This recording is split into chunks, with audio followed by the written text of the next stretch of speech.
본 방송에서 제공하는 투자 정보는 투자 판단에 대한 조언입니다. 방송에서 제공하는 주식의 가치, 가격 상승 및 가격 하락에 대해서는 방송사에서 보장하지 않습니다.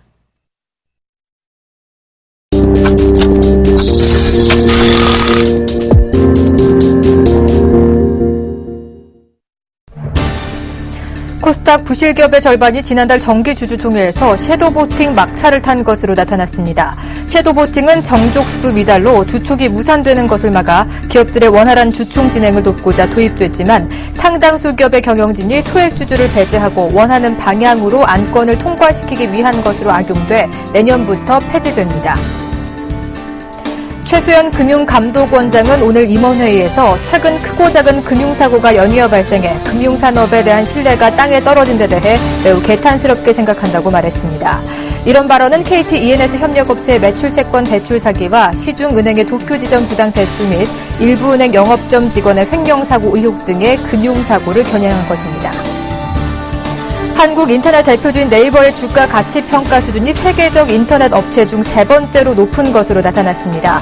특히 핵심 성장 동력인 모바일 메신저 시장을 놓고 직접 경쟁하는 페이스북과 중국 텐센트보다 네이버 주가가 그간 주가 상승폭은 더 큰 반면에 최근 하락폭은 더 작았습니다.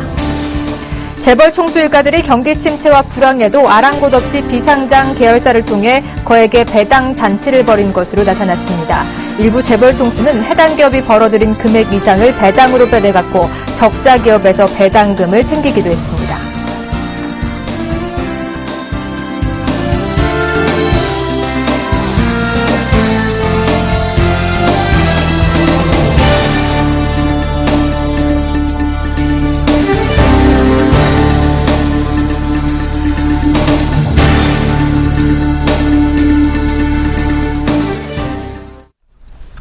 안녕하십니까. 오늘장 내일장의 정혜린입니다.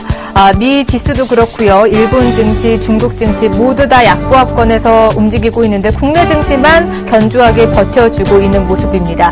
다우존스, 나스닥 모두 1% 내외 하락 마감지였지만 오늘 국내 시간 약간은 디커플링 되면서 견조하게 움직여주는 모습인데요. 이 코스피 지수 1997포인트에서 이 보합권 내에서 등락을 거듭 중에 있습니다. 마감에서는 어떤 불을 켜주면서 마감 지을지 지켜보셔야 될 것 같고요. 외국인이 14거래일 만에 팔자세로 돌아섰습니다. 이게 매도 전환 추세로 이어지는지 잠시 후에 짚어보도록 하겠고요. 오늘 코스닥 흐름이 전반적으로 좋습니다. 560포인트 돌파 이후에 561포인트까지 올라선 모습인데요. 수급적으로 강하게 뒷받쳐주고 있기 때문입니다. 장 초반 매수 우위 나타냈던 외국인 매도를 전환했지만 기관 쪽에서 금융투자, 투자를 중심으로 강하게 버텨주다 보니까 강보합권에서 움직여주고 있는데요. 또 갤럭시 S5 출시가 조기에 좀 성공적으로 이루어졌다는 소식에 오늘 IT 부품주들이 이 강세 움직임 보여주고 있습니다. 하여 코스닥 강세가 오늘 눈에 띄는 모습 561포인트에서 현재 거래가 되고 있습니다. 달러원 환율 최근 급락세가 오늘은 좀 진정된 모습 보여주고 있습니다. 1030원대 후반대에서 강보합 불을 켜고 있는데요. 1037원대에서 현재 거래가 되고 있는 모습입니다. 한 주를 시작하는 월요일이죠. 이번 주 일정 자세히 살펴보고요. 마감 전략까지 좀 더 꼼꼼하게 세워드리도록 하겠습니다. 먼저 대신증권 투자 컨설팅도 최재식 연구위원께서 꼽아주신 한 주간의 일정부터 살펴보도록 하겠습니다.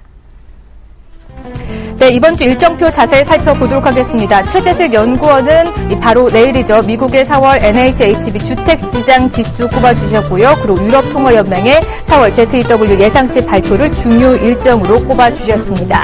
다음 일정도 함께 살펴보도록 하겠습니다. 주 중반인 수요일 다양한 일정들이 참 많이 잡혀 있는데 그중에서도 이 중국의 1분기 경제 성장률이 발표가 됩니다. 이것을 가장 중요한 이슈로 꼽아주셨습니다.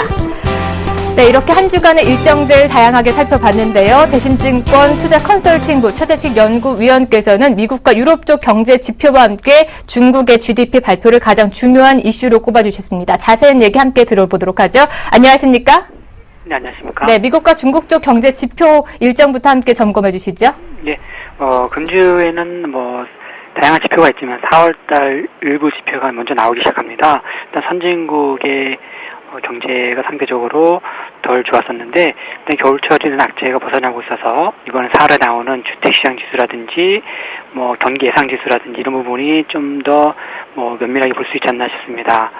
그 밖에 중국의 1분기 성장률 지표하고 3월달 실물 경제 지표가 나오는데 1분기 경제 성장률 지표 자체는 이미 시장에 반영이 되어 있어서 둔화 자체가요.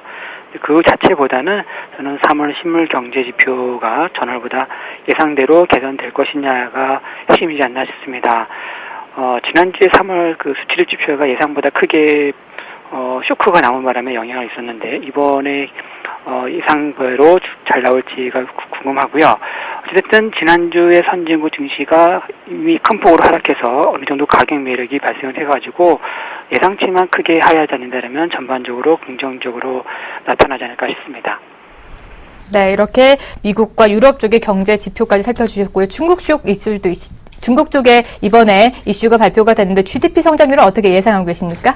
네, 현재 7.3% 정도 예상이 되고 있는데 이는 전기 4분기에 7.7%보다 0.4%포인트 둔화되는 것인데요. 1분기 그동안의 월간 경제 지표라든지 PMI 이런 흐름을 봤을 때 1분기 지표가 지난 4분기보다 둔화되는 거는 대부분 다 아는 사실이 되겠습니다. 그래서 숫자 자체 둔화 그 숫자보다는 아무래도 3월 춘절 지난 3월 정상적인 조업일 수면에서 어느 정도 산업 생산이나 소매 판매 이런 고정자 투자 이런 부분이 예상대로 좀 개선이 되는지 부분이가 중요하지 않나 싶습니다. 네, 이번 주 일정 중에서는 중국 쪽 지표 좀 눈여겨보셔야 할 것 같습니다.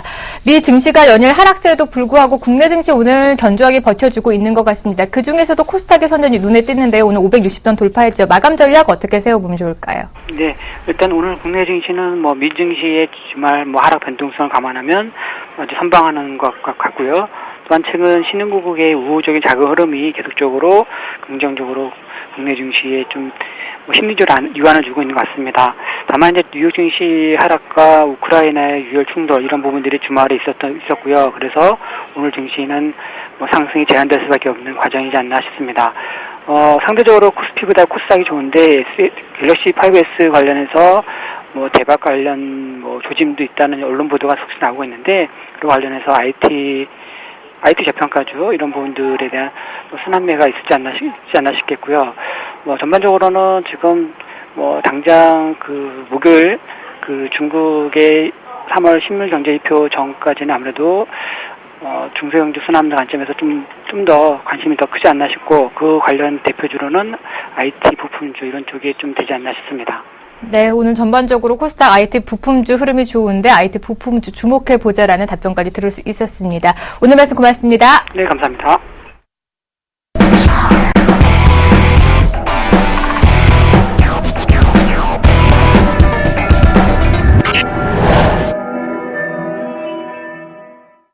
네, 오늘 장에서 떠오르고 있는 이슈들 점검해 보고요. 마감 전략 세워드리도록 하겠습니다. 오늘도 IM투자증권의 김동섭 이사님 자리해 주셨습니다. 안녕하십니까? 네, 안녕하세요. 네, 오늘은 좀 빨리 시작하게 됐네요. 일본 얘기부터 해보도록 하겠습니다. 소비세 인상 후에 추가 완화책을 검토하지 않겠다던 구로다 총리와 또 아베 총리가 전격을 회동을 갖겠다 이런 뉴스가 나와서 좀 시장이 주목을 하고 있는데요. 그렇다면 지난해 12월 이후에 이 두 총리가 단독 회동을 갖게 되는 것인데 좀 비호재를 앞둔 시점에서 중요한 얘기가 올 것 같은데요. 어떤 얘기들이 좀 나오게 될까요? 아무래도 지금 아베 신조가 원하는 방향과 구로다가 생각하는 게 좀 다른 것 같습니다. 네. 그래서 아베 신조가 아마도 조율을 하기 위해서 구로다와 회동을 하는 것 같지요. 사실 회동이라는 표현도 좀 그렇죠. 왜냐하면은 이제 총리와 그다음에 이제 중앙은행 총재 사이기 네. 때문에 간극이 좀 있죠. 아마도 구로다 총재가 지난번 소비세 인상 후에 추가적인 양적 완화 조치에 대해서 검토를 하지 않고 있다라는 말이 아베 신조 입장으로서 굉장히 부담이 됐던 것 같습니다. 왜 그러냐면 소비세 인상을 하면 틀림없이 경기가 둔화될 거라는 기본적인 어떤 데이터가 있을 건데 여기에 아무 말 안 하고 그냥 가만히 있는 것이 도와주는 건데 쓸데없이 얘기를 해놓으니까 이제 아베 입장으로서 굉장히 난처해진 상황인 것 같습니다. 그래서 네. 구로다를 조율해서 아마도 추가적인 조치를 좀 빠르게 가져가려고 하는 것이 아닐까라는 좀 생각이 좀 들고 있고요. 실제로 소비세 인상 후에 시장에서는 이제 2달 내지 4개월 사이 정도를 예측하고 있거든요. 근데 그러다가 차라리 시장 상황에 따라서 부양책을 항상 준비 중이다라고 했어야 되는데 그렇지 않은 모습이 아무래도 BOJ 내 의원들 사이에 의견이 엇갈리는 부분이 있어서 그런 거 아닐까라는 생각이 들고 있고요. 아마도 제가 볼 때는 둘이서 얘기하게 되면 결국 아베 신조 쪽으로 끌려갈 확률이 굉장히 높다고 보여지고 있습니다. 왜냐하면 구로다 총재는 그 아베 신조가 임명하려고 했던 것이 아니었죠, 사실은. 그러다가 스스로 아시아개발은행 총재일 때 자기가 BOJ 총재가 되면 경기를 살릴 수 있다라고 주장을 하는 바람에 아베 신조가 믿고 밀어줬던 사람이니까 결국 아베 신조의 뜻을 따라간다고 본다면 어쩌면 소비세 인상 이후에 경기 부양책이 굉장히 빨리 나올 수도 있지 않을까라는 생각을 할 수도 있는 대목이 아닌가라고 판단하고 있습니다. 네, 이사님 말대로 아베와 구로다의 견해가 조금 달랐는데 이번에 회동으로 인해서 아베 쪽의 손을 좀 더 들어줄 것이다. 그럼 이달 말에 예정된 BOJ에서 추가 부양책에 나오게 될 또 가능성이 커지게 되는 건가요? 제가 볼 때는 아베 신조가 굉장히 이제 마음이 급한 것 같습니다. 급하지 않고는 이렇게 빨리 얘기할 상황이 아니죠. 아마도 외국인 자본이 이제 시장에서 많이 빠져가는 모습이 있고 또 소비세 인상을 하더라도 경기가 확실히 살아난다는 보장이 없기 때문에 중앙은행이 뭔가 견제를 해줘야 되는 부분이 있는데 그렇지 못한 것 때문에 아마 불만이 좀 있는 것이 아닐까라는 생각이 들고 있고요. 어쩌면 이번 BOJ가 굉장히 시장에 관심이 될 것 같습니다. 왜냐하면 아베 신조와 만났기 때문에 네. 시장에서는 2월이냐 9월이냐 6월이냐 9월이냐 뭐 이런 얘기가 좀 나오고 있었던 판국이었는데 그 전에 먼저 회동을 하는 것으로 봤을 때는 좀 더 빨라질 수 있는 부분을 우리가 염두에 둔 모습이 나와야 되지 않을까.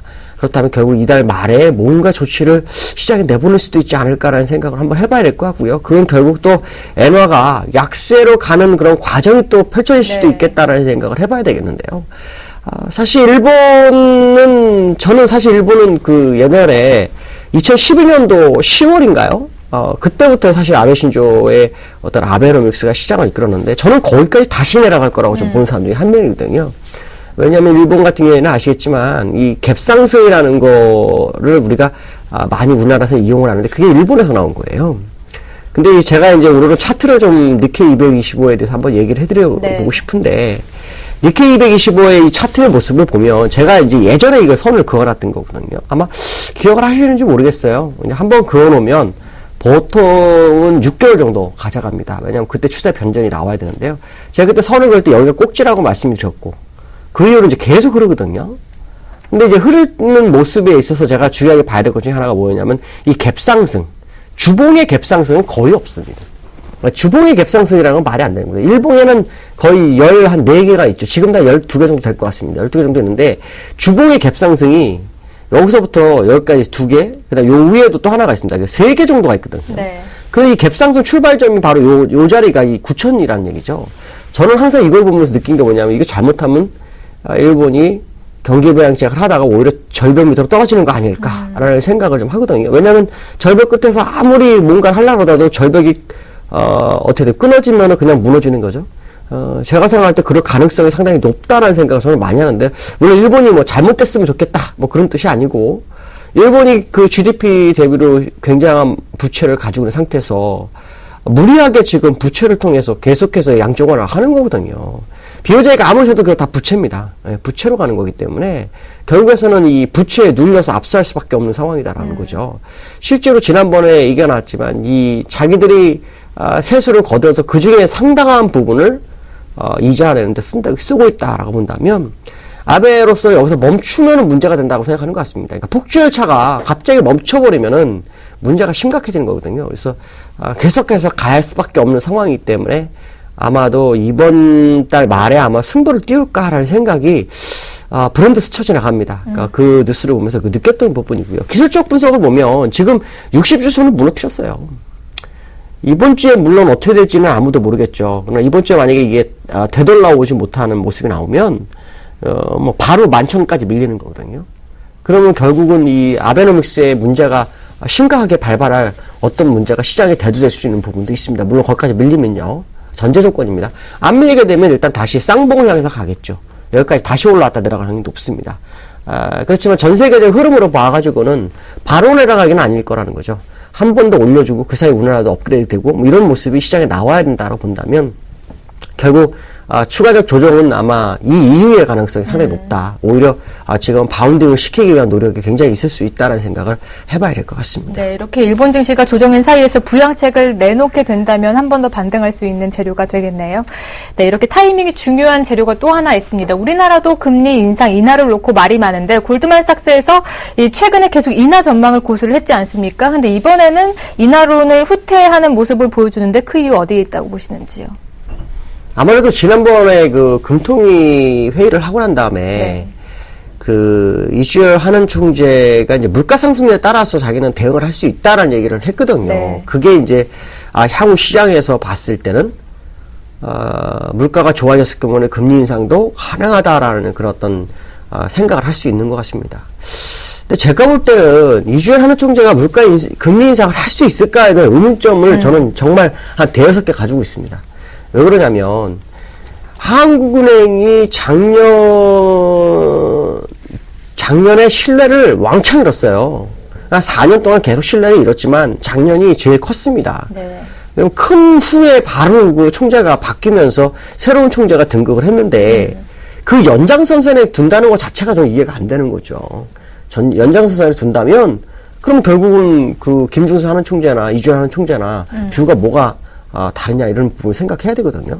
두 번째는 이게 우리가 수치만 봐가지고는 절대 이 시장을 알 수가 없습니다. 네. 수치 보고 한다는 건 말이 안 됩니다. 왜냐하면 혹시 뉴스 보신 분들은 아시겠지만 너무 살기 힘들어서 가족 단위로 자살하는 가구가 지금 상당히 얼마 전에 많이 나왔어요. 그 얘기는 뭐냐면 시장이 체감 온도가 최악이라는 거거든요. 숫자 보고 그 최악을 외면한다? 이거는 뭔가 잘못됐다는 거죠. 적어도 한국은행 총재나 다른 사람들이 시장에 나가서 어떻게 돌아가는지 한번 볼 필요성은 있다라는 거죠. 그만큼 힘들 그런 상황이라면 어려운 부분이다. 또 하나는 지금 그 정부가 부동산 정책을 살리기 위해서 규제를 풀고 있는 판국에 네. 금리를 정상화하기 위해서 금리 인상을 한다? 그러면 이것도 문제가 있는 거죠. 정부와의 어떤 정책 공조가 되지 않는 상황이랑 똑같은 상황인데, 물론 뭐 수치를 본다면 가능성을 뭐 열어두고 본다. 그러니까 골드만삭스는 이제 이 부분을 이제 염두에 둔 거죠. 취임식 때, 적어도 그 첫 번째 금통위 때, 향후 시장은 그 어떤 경기 부양책을 위한 최대한 노력이 필요하다. 뭐 이런 언급이 나올 줄 알았는데, 그런 얘기 안 하고 아주 냉정하게 중간자 입장에서 얘기를 해버렸기 때문에, 아마도 골드만삭스는 양쪽을 열어놓은 곳이 아니냐. 그러니까 금리 인하에 대한 기대감은 줄어들고 금리 인상에 대한 부분, 시속 게임으로 본다면 금리 인하 쪽으로 추가 많이 흔들렸다가 다시 추가 중간으로 온 상황이다. 네. 그렇기 때문에 양쪽을 다 열어놓은 언급이 아니었을까라고 보여지고 있는데, 제가 볼 때는 금리 인상이 바로 금리 인상 쪽으로 먼저 간다는 건 저는 생각을 잘 안 하고 있기 때문에 개인적으로는 좀 더 지켜보는 것이 현명하지 않겠냐라고 말씀드릴 수 있을 것 같습니다. 무게의 추가 현재는 중간쯤에 낮아 있고 인상 쪽보다는 이사님 인하 쪽으로 방향성이 좀 더 크다라는 말씀이시죠? 네, 개인적으로 그렇게 보고 있습니다. 네. 이주열 하는 총재가 좀 참 시장과의 소통을 중요시 여기고 있습니다. 그만큼 좀 시장에서 금리 인하를 기대한다면 그런 기대감을 좀 더 충족시켜줘야 할 것 같은데요. 정상적으로 본다면은 처음에 취임식이나 청문회 때 한 것처럼 시장과 소통을 강화하겠다와 정부 정책 기관으로서의 역할을 다하겠다. 또 현원석 장관 취임식 이후 한국은행을 방문했던 것은 공조를 원한다라는 거 똑같은 거거든요. 네. 그러니까 이전에 한국은행처럼 제발 되지 말아라는 것을 무언의 압력하고 똑같은 겁니다. 그게 보이지 않아도 그냥 친하게 지내려고 갔구나 생각하시는 게 생각할 수 있겠지만 사실은 무언의 압력이죠. 우리가 이렇게 갈 건데 거기서 삐딱선 타지 마십시오라고 부탁을 하는 거나 똑같은 거거든요. 정부 정책 기관으로서 역할을 하겠다. 정부가 3개년 계획을 시행을 하는 판국에 시장에서 금리 인상이라는 말을 하는 것 자체가 좀 굉장히 이해가 안 되거든요. 그러면 지금 시장은 어떻게 해야 됩니까? 주가는 내려와야죠. 네. 근데 미국이 폭락해도 견적이 버팁니다. 이거 왜 버틸까요? 아마도 골드만삭스에서 연막치기 했을 확률이 상당히 높습니다. 그러니까 금리 인하에 대한 기대감은 여전히 시장에 있지만 혹시 모르는 걸 대비해서 양쪽을 열어놓은 그런 어떤 리포트를 발표했을 확률이 굉장히 높다는 거죠. 실제로 금리가 인상될 것 같으면 벌써 외국인들은 시장에서 이탈하기 시작합니다. 그리고 원달러도 굉장히 빠르게 올라갈 것이고요. 근데 지금 그렇지 않죠. 지금은 주가가 많이 올라가지 버티는 이유는 이 환율이 지금 2040원대이기 때문에 40원이 깨졌기 때문에 이거는 1040원이 깨졌기 때문에 이 1040원대는 이게 지수 때문에 2070, 80대거든요. 그러니까 이제 주가가 굉장히 저평가됐다라는 기대감이 지금 시장을 자극하는 것이라 본다면 제가 볼 때는 지금 상황에서는 이주열 총재는 분명히 금리 인상으로 나중에 세계적 추세가 갈 때는 금리 네. 인상 할지 몰라도 정부의 의견에 적어도 한두 번은 거기에 맞는 움직임을 보일 것이다라고 봐야 되지 않을까. 정부는 틀림없이 금리 인하가 필요하다는 생각을 할 수 있거든요. 물론 경기가 가파르게 상승해가지고 정말 누구나 기쁜 상황이 된다면야 모를까. 그렇지 않다면 아마도 경기 회복되는 모습이 나온다면 정부는 한 번쯤 세게 박는 정책을 피기를 원할 수 있다라고 판단을 할 수 있기 때문에 이거로 본다면 결국 한국은행 총재 입장으로서는 그 지금 금리를 인하 쪽에 무게를 실어주지 않겠냐는 생각을 한 번쯤 해볼 필요성이 있지 않을까라고 판단하고 있습니다. 우선 이번 달 금리는 동결이 됐습니다. 그렇다면 인하 카드 가능성이 커진다면 언제쯤 인하하게 될까요? 시간이 별로 없죠. 왜냐하면 테이퍼링 마무리가 10월이냐 12월이거든요.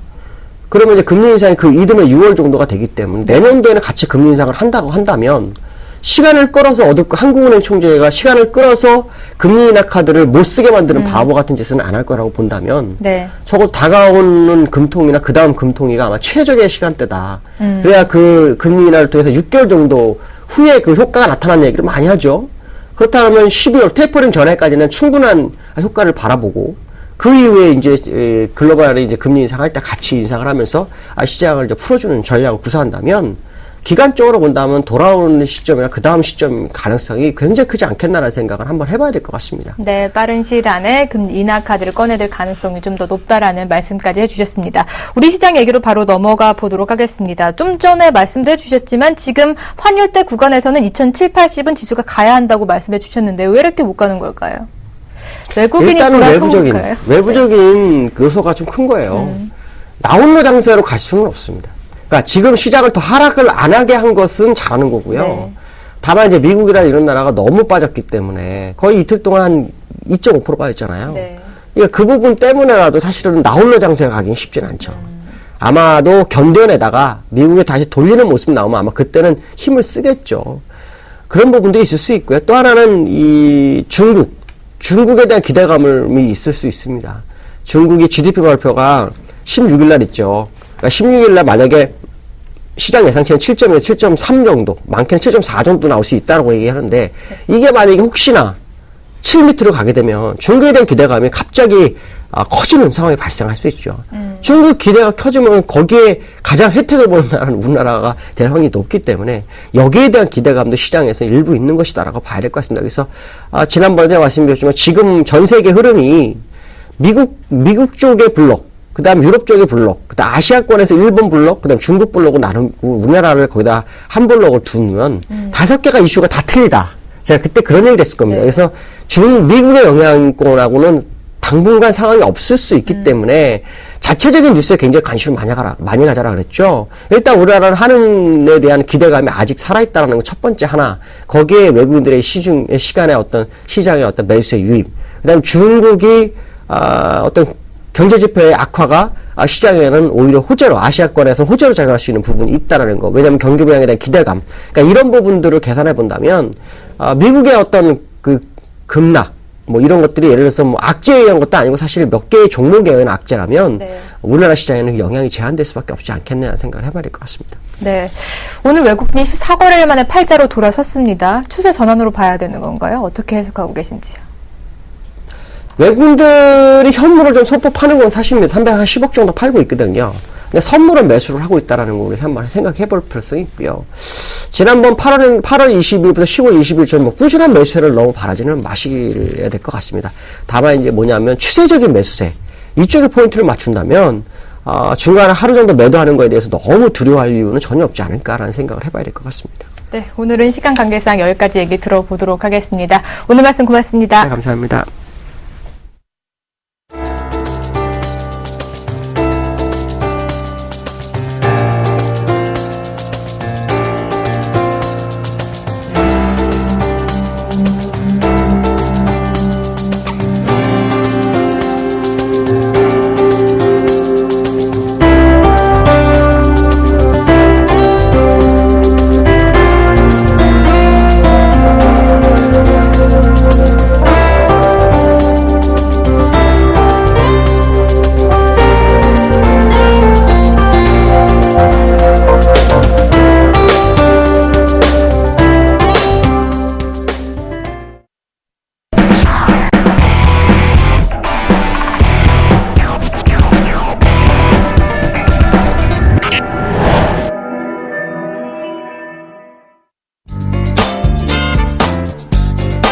안녕하십니까. 나무는 멘토입니다. 지금 시간 2시 한 25분 정도 지나고 있네요.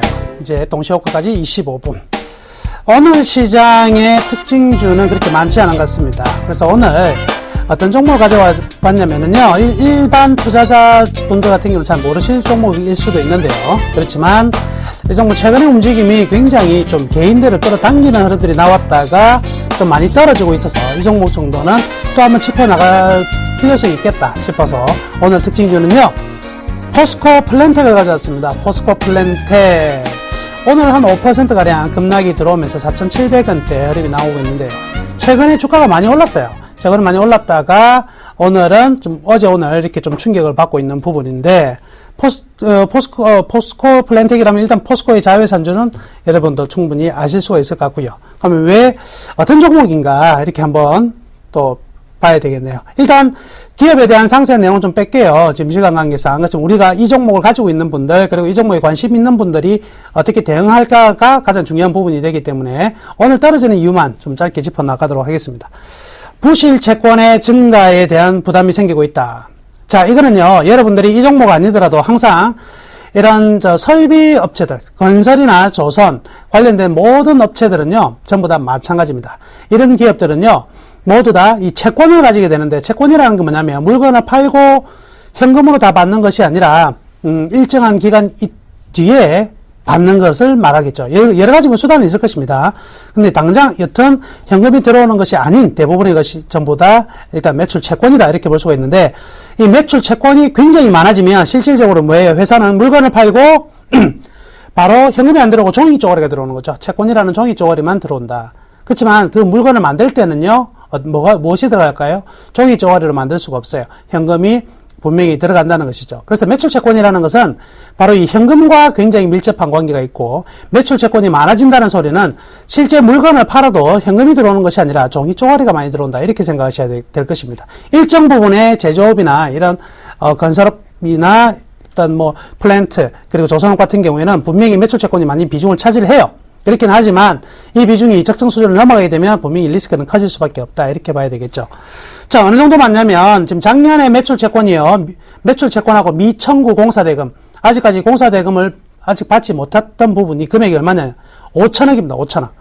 그러면 작년 매출이 얼마가 나왔냐면 6천억 조금 넘었거든요. 근데 그 중에서 5천억이 무엇으로 들어왔다? 종이 쪼가리로 들어왔다.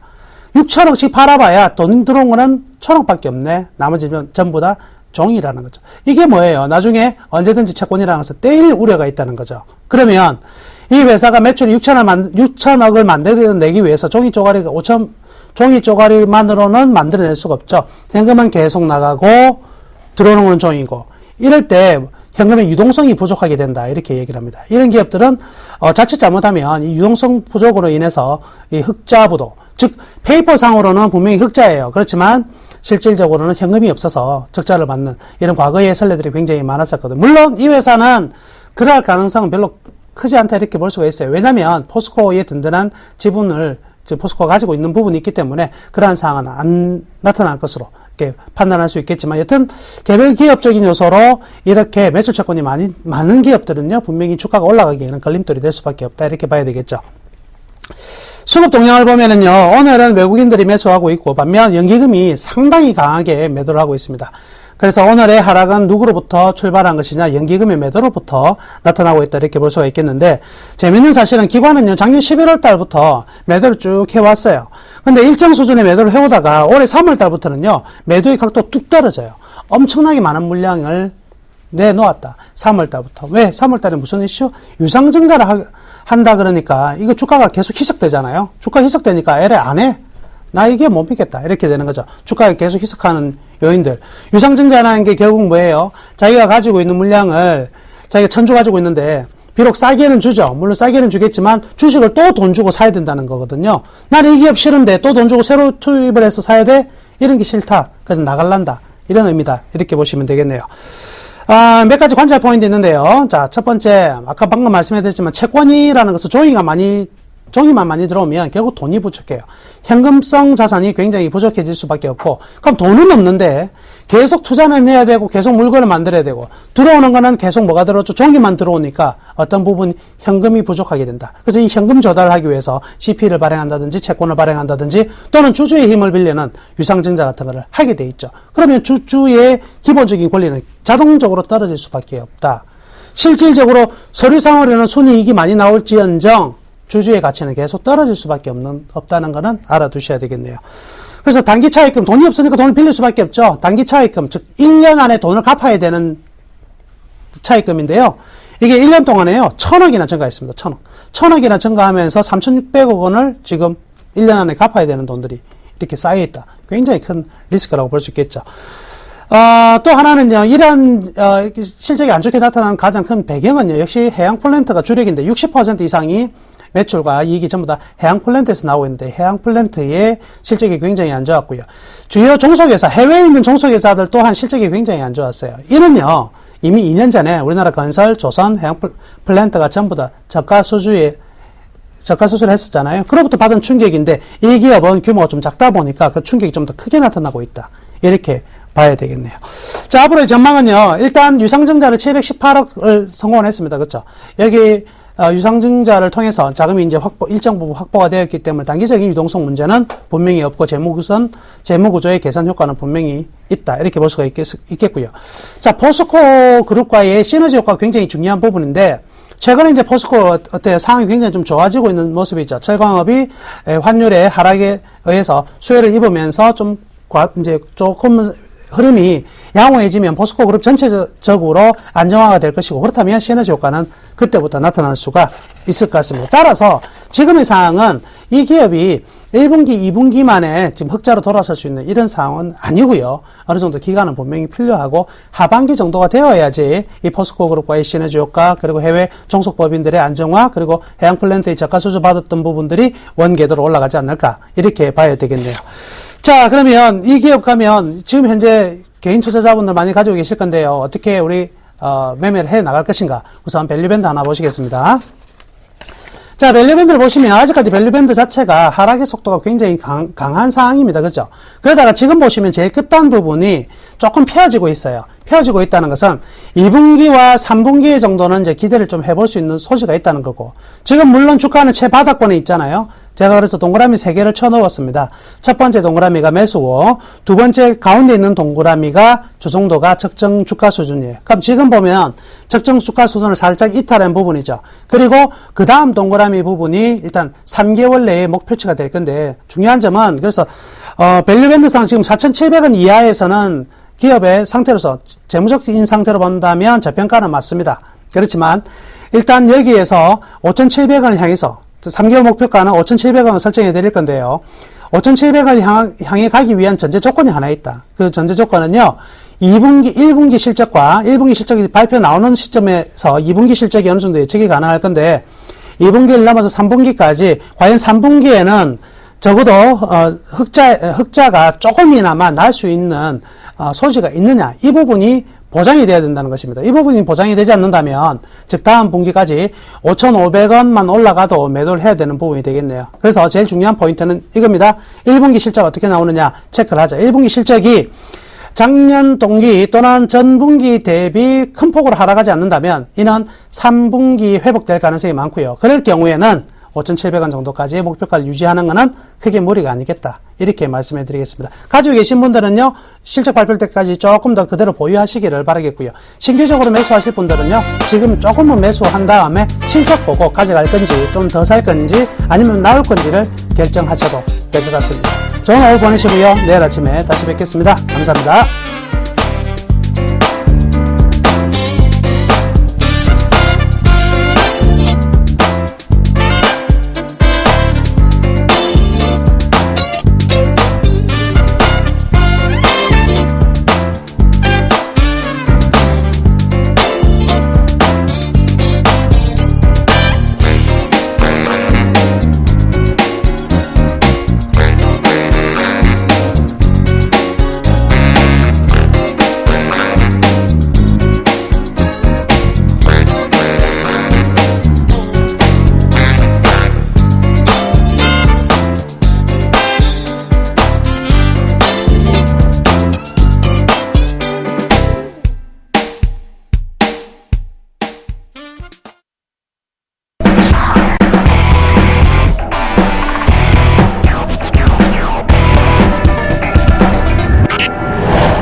네, 반갑습니다. 시청자님.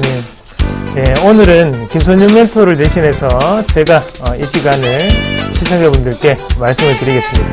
자, 오늘 부득이한 사정으로 김선윤 멘토가 지금 잠시 자리를 비웠는데요. 거기에 대해서 김선윤 멘토가 지금까지 해왔던 수익률 그리고 보유 종목군 어떻게 되는지 같이 확인하고 난 다음에 제가 말씀을 드리도록 하겠습니다. 자, 그러면 한번 같이 보시죠. 일단 KG이니시스도 한 4% 정도 지금 마이너스권 상태고, 나머지 종목군들은 좋은 모습 나타내고 있습니다. 한전기술 마이너스 3%, 삼성전기 한 6% 보합권이고요.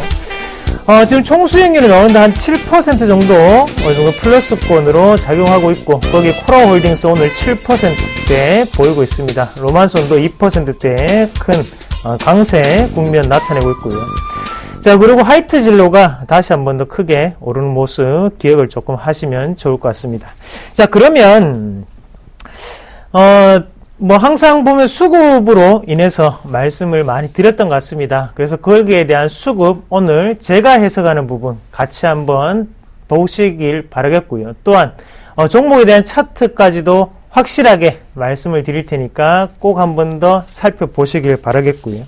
자, 일단은 오늘의 어느 정도 코멘터리부터 조금 말씀을 드려야겠죠.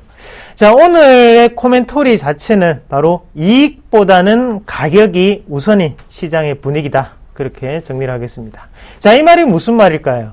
자, 환율 자체 바로 1050선이 우리의 심리적인 지지 구간이었습니다. 2006년 그리고 2008년 이후로 또다시 처음으로 맞는 1050선의 붕괴 현상인데요. 그만큼 원화 강세가 유지가 되고 있다. 그만큼 국내에는 바로 외환 보유액이 넘쳐나고 있다. 그렇게 말씀을 드릴 수가 있겠네요.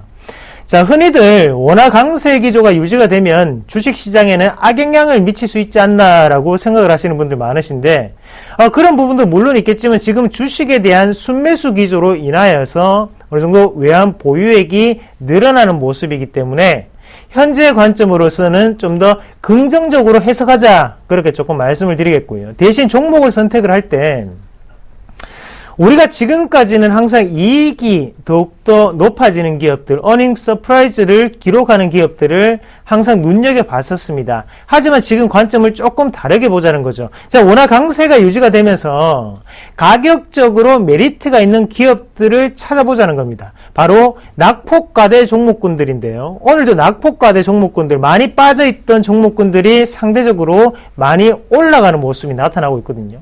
거기에 대해서 경기 민감주라고 소위 일컬어지는 전차군단, 바로 이익이 커지는 기업보다는 현재 시점에서는 가격적인 부분이 하단에 분포하고 있는 기업들을 좀 더 눈여겨보셔야 되는 시점이 아닌가, 그렇게 말씀을 드리면서 포트폴리오를 구성할 때도 그런 가격적인 메리트 다시 한 번 더 꼭 체크를 하면서 주식시장을 바라보시는 게 좀 더 도움이 되지 않을까, 그렇게 말씀을 드리도록 하겠습니다.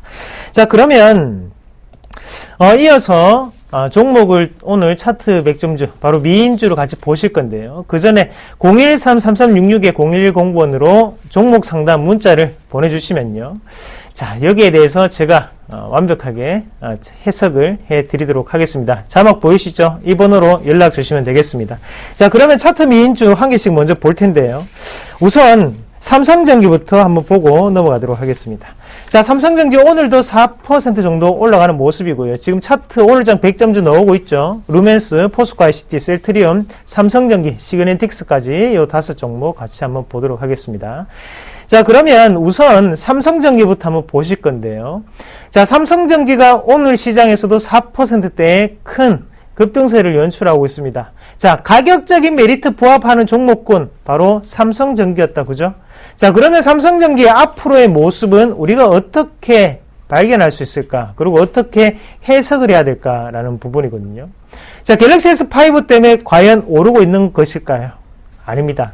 갤럭시 S5에 대한 출하량, 바로 어느 정도의 판매량 자체는 2분기부터 실적에 반영될 수 있겠고, 1분기에는 현재 시점에서는 빠진 만큼 빠졌기 때문에 올라가고 있다라고 해석을 하시는 게 더욱 좋을 것 같습니다. 그럼 1분기 실적은 과연 어떻게 전망을 할 수 있을까요? 1분기는 시장 컨센서스 대비해서 좀 더 하회하는 실적이 나타날 것이다 라는 게 증권가의 대부분의 생각들입니다. 거기에 대해서 현재는 2분기에 대한 기대감으로 오르고 있는 주식이 바로 이 삼성전기다, 그렇게 보시면 좋겠고요. 차트 한번 같이 보면서 넘어가도록 하겠습니다.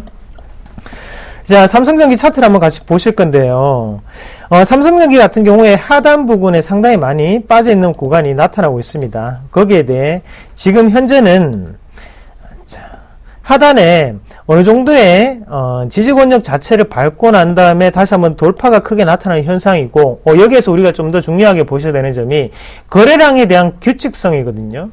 삼성전기는 일전에도 제가 바닥권이다라고 말씀을 많이 드렸던 종목군이었죠. 그래서 바닥권 자체가 가격적인 부분을 본다면 이 부분을 우리가 들 수가 있겠습니다. 그러면 여기에 해당하는 지금 돌파가 나오는 이 69,300원, 69,000원대는 우리가 어떻게 바라봐야 될까요? 바로 저항권에 대한 돌파가 오늘 일어나고 있다라고 해석을 하시는 게 좋겠고, 이제는 다시 한 번 더 밑으로 가격대가 내려가기에는 제가 볼 땐 쉽지 않을 전망이다. 그만큼 1분기에 안 좋았고 2분기에 좋아진다. 이것을 우리가 뭐라고 합니까? 바로 기저효과라고 하는데, 그런 기저효과 자체가 나타날 수 있는 그런 종목군이기 때문에 그 가격대를 명심하시기를 바라겠고요.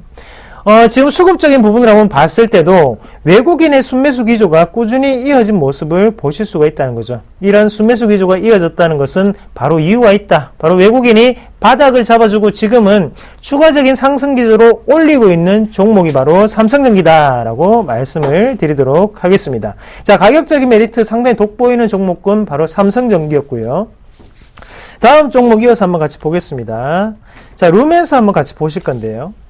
루멘스 같은 경우에 오늘 부하권의 움직임 나타내고 있습니다. 한 0.7%, 0.6% 정도의 모습이 나타나고 있는데, 루멘스 같은 경우 얼마 전에 급락이 있었다, 그죠? 급락이 나타나면서 가격적인 부분 바로 12,000원까지도 충분히 내려가는 모습이 나타났었습니다. 하지만 여기에서 우리가 좀 더 중요하게 생각을 하셔야 되는 점이, 루멘스에 대한 전반적인 업황은 어떻게 되고 있을까? 바로 LED 업황은 점점점 더 살아나고 있고, 루멘스의 주가의 발목을 잡았던 게 딱 두 가지입니다. 첫 번째는 바로 자회사의 실적에 대한 부분이 적자를 유지하면서 상당한 주가에 대한 압박을 받았던 게 사실이었고요.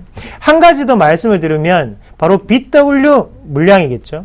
BW 물량 자체가 4월 9일자로 행사가 마무리가 되었습니다.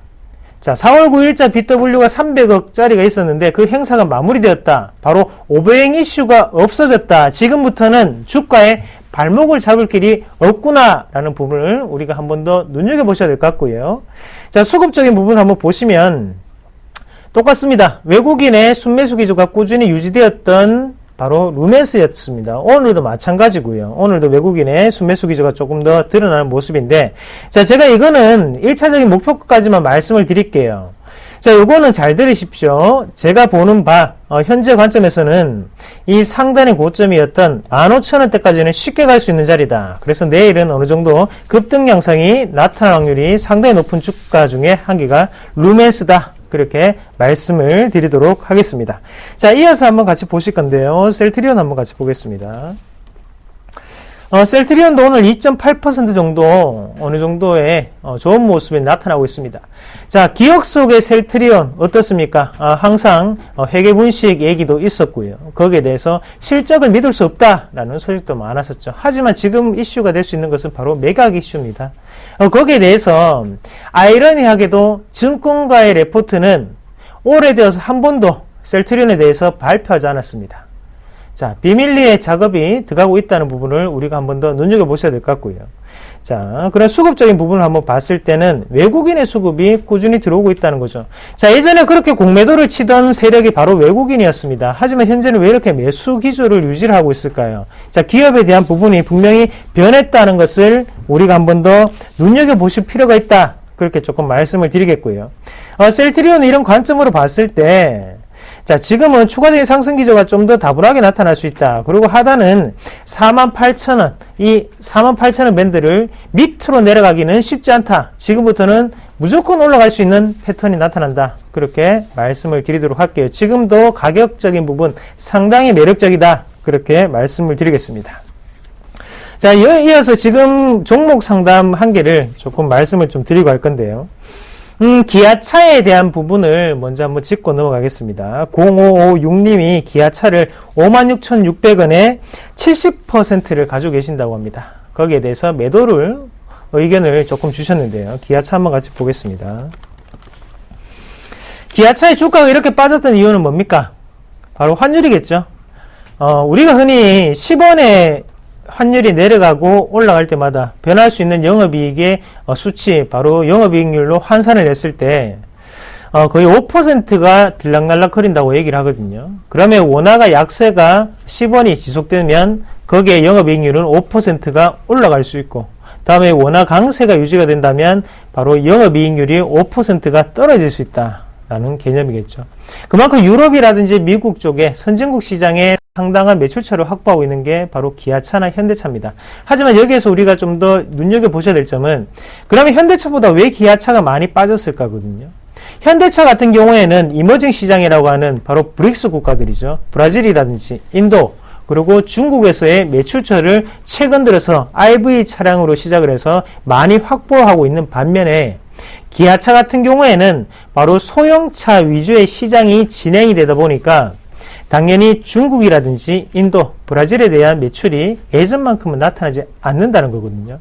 자, 기아차 이대로 꺼지지는 않습니다. 다만 환율적인 리스크로 인해서 내려올 수 있는 어느 정도 하단의 지지 근역까지만 제가 말씀을 조금 드리도록 할게요. 차트 한번 같이 보겠습니다.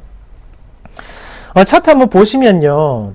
이 자리, 하단에 이 자리가 바로 바닥 시그널 1, 2, 3번이 나타났던 자리거든요. 거기에서 시작을 해서 현재 같은 경우에는 추가적인 상승 기조가 좀 더 나타날 수 있는 형국이라는 거죠. 이대로는 끝나기 쉽지 않다. 왜 그런 말씀을 드리냐면, 하단의 거래량적인 측면을 보시더라도 거래량이 규칙적으로 내려가는 모습이 나타났습니다. 그리고 다시 한번 더 거래량은 추가적인 상승 기조를 나타내고 있고요. 우리가 이런 모습을 하단에서 나타냈을 때 주가는 올라가는데 거래량이 줄어든다. 바로 거래량에 대한 다이버전스 현상이라는 표현을 많이 쓰는데, 지금 방향성 자체는 우상향, 바로 올라갈 수 있는 여지를 남겨두고 있다라고 해석을 하시는 게 더욱더 좋을 것 같습니다. 자, 일단 환율적인 리스크 분명히 있습니다.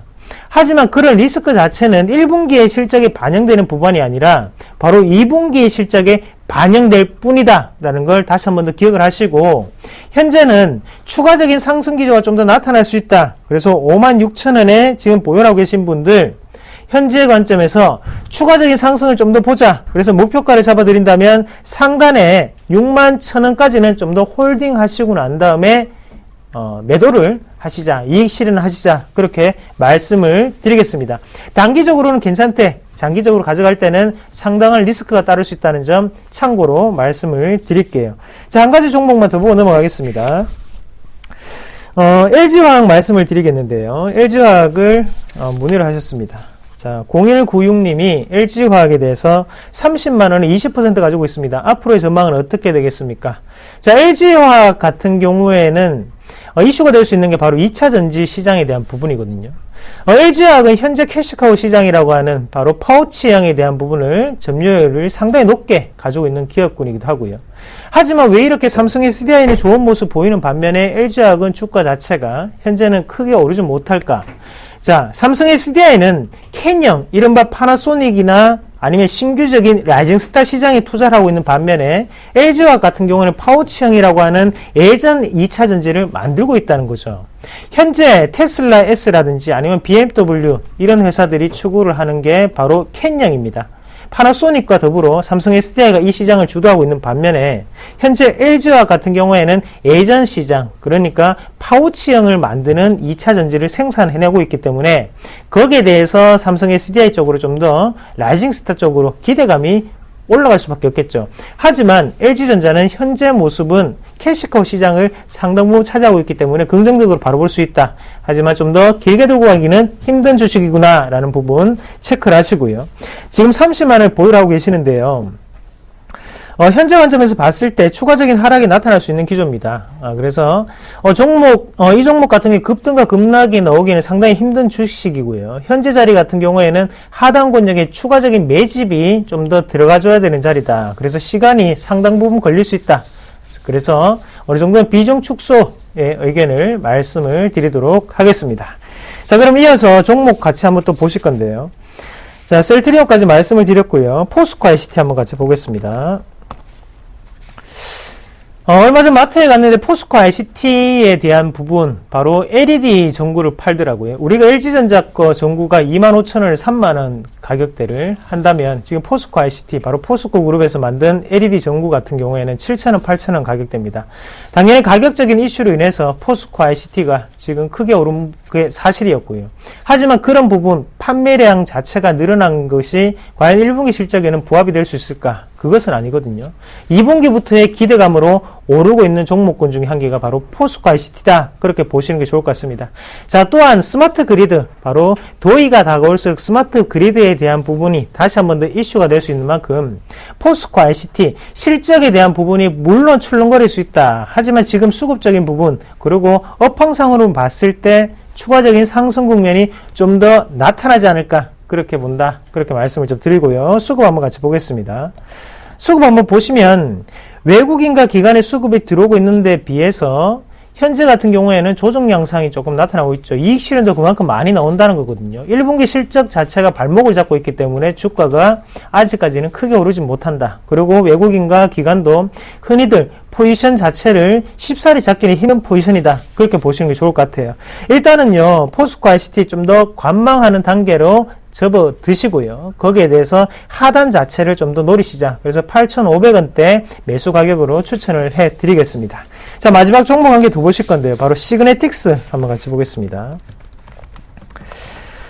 시그네틱스가 많이 올랐습니다. 하단권 가격적인 부분이 메리트가 되기 때문에 지금 이까지 올라올 수 있었고요. 시그네틱스 꾸준히 설명을 드렸던 종목군이었죠. 현재 2255원까지 오르는 모습이었습니다. 자, 바닥권을 돌파를 하고 난 다음에 추가적인 상승 기조가 충분히 나타날 수 있는 종목입니다. 자, 지금 시그네틱스 같은 경우에 수급적인 부분을 체크를 해보시면요. 현재 투신권에서의 어느 정도 집중적인 매수가 들어가고 있는 상태인데요. 투신권의 성격상 기대감이 있는 종목군이라면 더할 나위 없이 매수를 많이 한다라는 그런 부분을 가지고 있죠. 실질적인 실적이 그만큼 어닝 서프라이즈를 맞이하는 건 아닙니다. 하지만 2분기에는 좀 더 장비 쪽이 개선되지 않을까라는 기대감이 작용하고 있는 게 바로 이 시그네틱스다. 그렇게 말씀을 드리겠고요. 아직까지 바닥입니다. 충분히 추가 상승 가능하다. 대신 기간을 2달 이상 보고 간다면 틀림없이 우리 계좌에는 빵빵하게 계좌가 올라가지 않을까, 그렇게 말씀을 드리도록 하겠습니다. 자, 오늘 차트 100점주 같이 5종목 보셨는데요. 시청자분들에게 쏙쏙 이해가 잘 되셨는지는 잘 모르겠습니다. 자, 내일은 다시 한 번 더 김선준 멘토가 나와서 또 자세하게 설명해 드릴 테니까 그때도 아낌없이 사랑해 주시고요. 그러면 다음 이 시간에 다시 한번 뵙도록 하겠습니다. 이상입니다.